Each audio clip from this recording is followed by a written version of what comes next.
This is an exam application tutorial on the topic of genetic engineering. The question for 3 marks is describe how plasmids can be modified to contain the gene for insulin.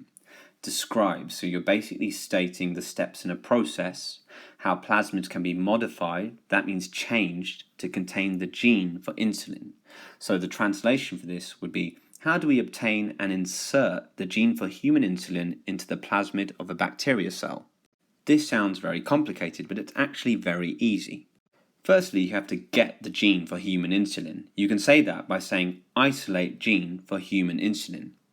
So here's the gene for human insulin, and I need to separate it from all the other genetic material. That's why we say isolate the gene, separate it from all the other genes.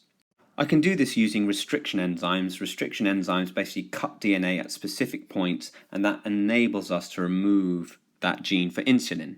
Now you can also use restriction enzymes to cut open a bacterial plasmid. So the restriction enzyme could cut at this point and this point, creating a gap.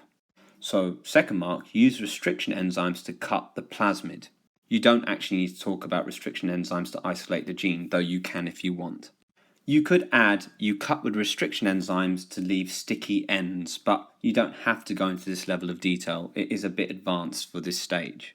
So now that the restriction enzymes have created a gap in the plasmid, I can now insert my gene for insulin into the plasmid.